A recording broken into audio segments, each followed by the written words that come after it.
What is going on, family? We are on day 72 with Jesus, day 72 to freedom, and day 63 of 75 hard, bro. We got motion. You guys already know. Let's see. Boom, boom. As you guys can see, like I said, I like to show it off because drink some water, eat right. Simple. Can't get no more simple than that, right? We're on John, the book of John, chapter 11. The rising of Lazarus. A man named Lazarus was sick. He lived in Bethany with his sister, Mary and Martha. This is the Mary who later poured the expensive perfume on the Lord's feet and wiped them with her hair. Her brother Lazarus was sick, so the two sisters sent a message to Jesus telling him, "Lord, your dear friend is very sick." But when Jesus heard about it, he said, "Lazarus' sickness will not end in death. No, it happened for the glory of God, so the Son of God will receive glory from this." So although Jesus loved Martha, Mary, and Lazarus, he stayed where he was for the next 2 days. Finally, he said to his disciples, "Let's go back to Judea." But his disciples objected. "Rabbi," they said, "only a few days ago the people in Judea were trying to stone you. Are you going there again?" Jesus replied, "There are 12 hours of daylight every day. During the day people can walk safely. They can see because they have the light of this world, but at night there is a danger of stumbling. Because they have no light."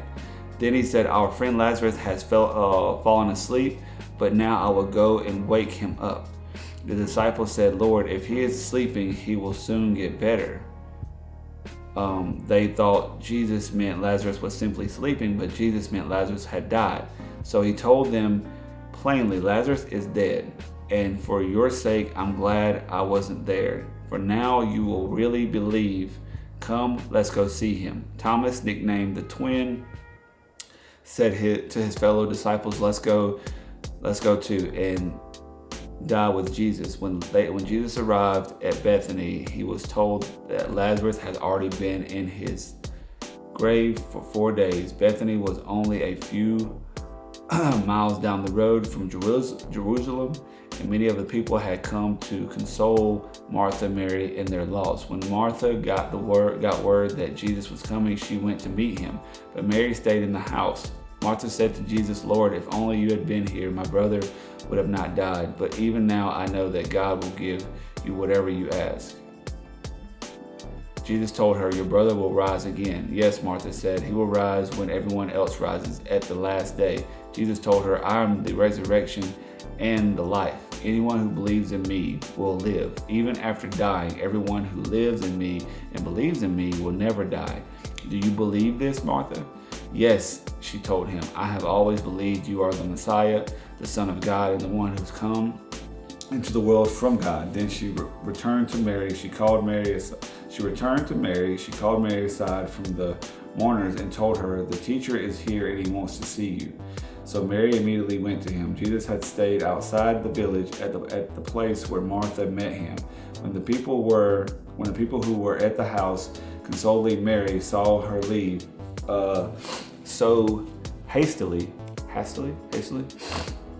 they assumed she was going to Lazarus' grave to weep. So they followed her there. When Mary arrived and saw Jesus, she fell at his feet and said, "Lord, if only you had been here, my brother would have not died." When Jesus saw her weeping and saw the other people wailing with her, a deep anger welled up within him, and he said he was deeply troubled. Where have you put him?" he asked him. They told him, "Lord, come and see." Then Jesus wept.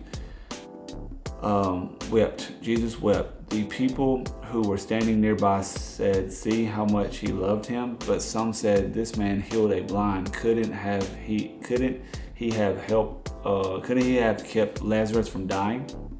Jesus was still angry as he arrived at the tomb. A cave with a stone rolled across it. Its entrance rolled the stone aside, Jesus told them. But Martha's, the dead man's sister, protested, "Lord, he has been dead for 4 days. The smell will be terrible." Jesus responded, "Didn't I tell you that you would see God's glory if you believe. So they rolled the stone aside. Then Jesus looked up to heaven and said, Father, thank you for hearing me. You always hear me, but I said it out loud for the sake of all these people standing here, so that they will believe you sent me. Then Jesus shouted, Lazarus, come out. And the dead man came out, his hands and feet bound in gray cloths, his face wrapped in headcloths. Jesus told them, unwrap him and let him go. The plot to kill Jesus. Many of the people who were with Mary believed in Jesus when they saw this happening, but some went to the Pharisees and told them what Jesus had done. Then the leading priests and Pharisees called the high council together. What are we going to do? They asked each other, this man certainly performs many miraculous signs. If we allow him to go on like this, soon everyone will believe in him. Then the Roman army will come and destroy both our temple and our nation. Caiaphas, who was high priest at the time, said, you don't know what you're talking about. You don't realize that it's better for you that one man should die for the people than for the whole nation to be destroyed. He did not say this on his own. As high priest at the time, he was led to the prophecy that Jesus would die for the entire nation, and not only for the nation, but to bring together and unite all the children of God scattered around the world. So from that time, the Jewish leader began to plot Jesus. My bad, nose is running. Plot Jesus' death. As a result, Jesus stopped in public ministry among the people and left Jerusalem. He went to the place near the wilderness, to the village of Ephraim, and stayed there with the disciples. It was now almost time for the Jewish Passover celebration, and many people from all over the country arrived in Jerusalem several days early so they could go through the purification ceremony before Passover began. They kept looking for Jesus, but as they stood around the temple, they said to each other, what do you think? He won't come for Passover, will he? Meanwhile, the leading priests and Pharisees had publicly ordered that anyone seeing Jesus must report it immediately so they could arrest him. Bro he had so many people against him, and I still don't understand it to this day. Why was so many people against Jesus? Why was so many people against all the things that he was doing, how he was helping, how he was doing this, doing that? Why was so many people against it? I don't understand it. It makes no sense. Almost every chapter in John so far have just showed a repeated